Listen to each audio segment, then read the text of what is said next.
Hi there, Japan fans. In today's show, we're going to talk about cancel culture and presenting.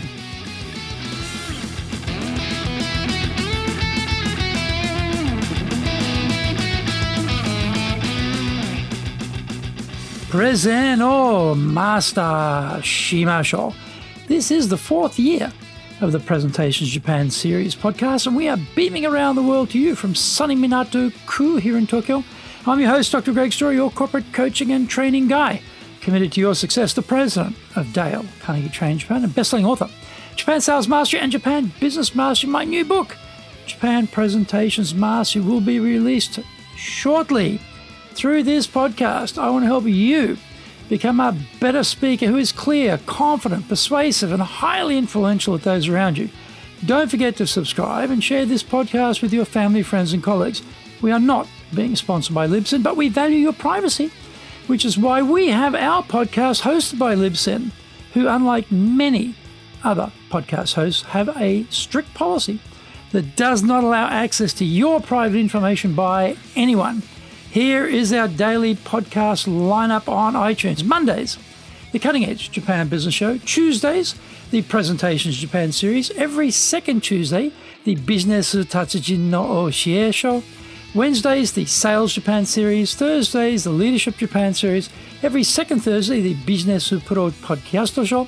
Fridays, the Japan Business Mastery Show. And Saturdays, Japan's top business interviews. This is episode number 237, and we are talking about presenting in the epoch of cancel culture. That has to come out. Why? It might offend women in the audience, but this example is totally in context with what I'm saying. And so it went on. This was my first bruising encounter with cancel culture. Living in Japan this third time since 1992, I've been outside the culture wars, the cancel culture wars and debates sweeping America until now. The speech I was going to give would be videoed and go global, including to America. Perplexed, confused, insulted. These were the emotions I was confronting upon hearing I had to make that specific change to my speech. It got me wondering about our ability as presenters to present our thoughts in public. What does this mean for the future of public speaking? Living in Japan, I had vaguely heard of cancel culture. I understood it to be mainly centered on universities where students were confronting their professors' ideas and comments they disagreed with. I had read in the media about youthful tweets and social media postings coming back to haunt the authors many years later. I cannot say I ever expected to be cancelled. The offending item was an image objectifying women in Japan. A photo of a maid café young lady done up in a frilly miniskirt, in fact. At her request, I took my anime besotted teenage daughter to visit a maid café in Akihabara when she was visiting from Australia a number of years ago.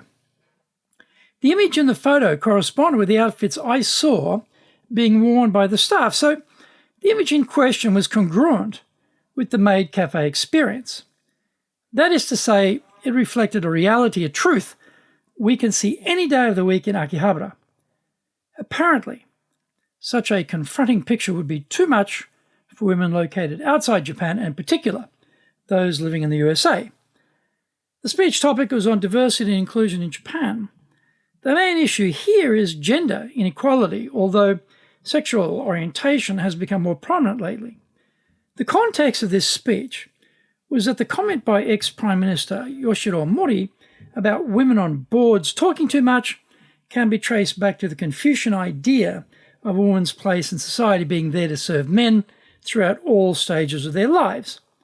The maid cafe photograph was an example of how these women are being objectified to serve male fantasies in the modern era, and therefore there is still a long way to go for women in business to achieve gender equity here in Japan. The photograph was totally in context with the text and was not supporting the objectification of women, in fact, the precise opposite. So, being told it had to be removed was incomprehensible to me. I argued about the photograph being in the context of the text and that the central argument I was making made it all congruent. This next pushback was the snapper for me. Women seeing the photo alone would be offended. There was the danger they would not pick up on what you were saying in the video and may misinterpret your meaning. Find out more. We come back from the break.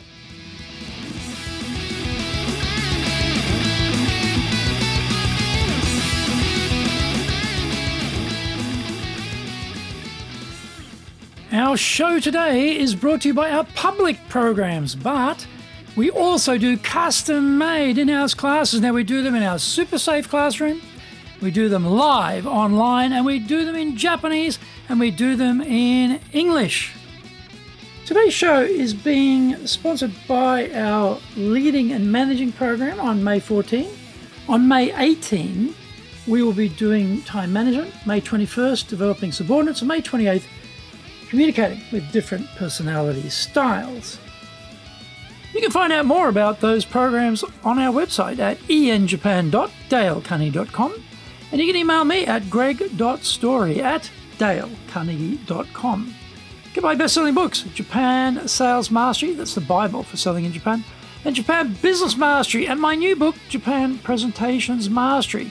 If you like learning by watching videos, we have over 1,000 for you there on Japan Dale Carnegie TV on YouTube.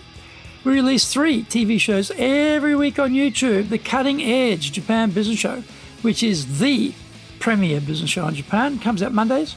Fridays, the Japan Business Mastery Show, and Saturdays, Japan's top business interviews, where I interview leaders in Japan from SMEs all the way up to the corporate captains of industry on one topic, leading in Japan. Every second Thursday, we release the Business Pro Television Show. Don't forget, you can email me at greg.story@dalecarnegie.com.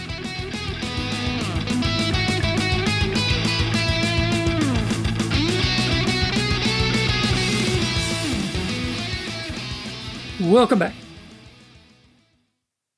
Wait a moment, I said.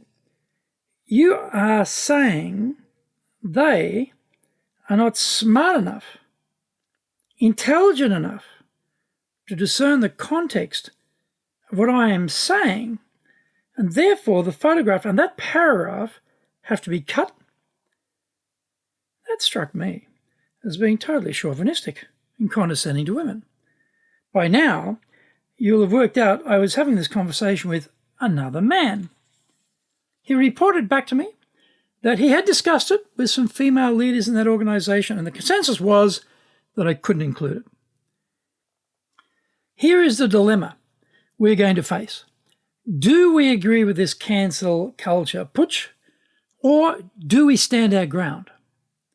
I felt this is a matter of free speech, free expression, and I really struggled with whether I should buckle under this request for removal pressure, or should I fight? If I remove it, unintelligent people win. If I refuse to go ahead and recuse myself on the basis of the principle of free speech, unintelligent people win. If I fight, then I create powerful enemies and get bogged down in the cancel culture wars. Where is the line regarding what is acceptable and what is not? Who is the arbiter of the line location? How do we deal with committees making these decisions? Are they representative of the masses, or are they wannabe oligarchs calling the shots? I removed it. But I've been feeling very uneasy about that decision ever since.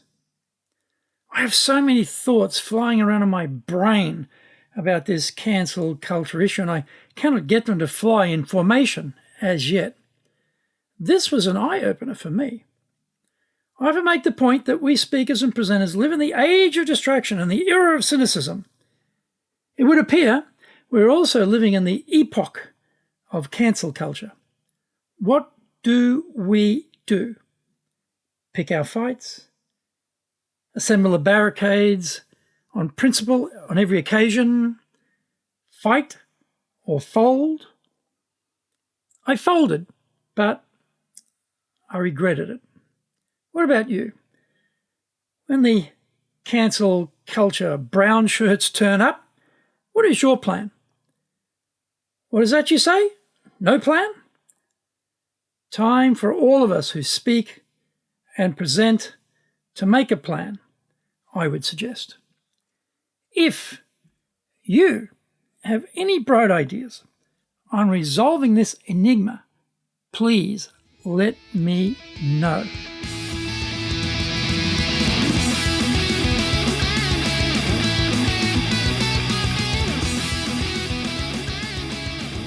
Thank you for joining the Presentations Japan series. If you got value from today's show, spread the love around and share it with your family, friends, and colleagues. Don't forget to subscribe and share this podcast. Immediately apply what you have learned today, use it, and go out there and become a presentations legend.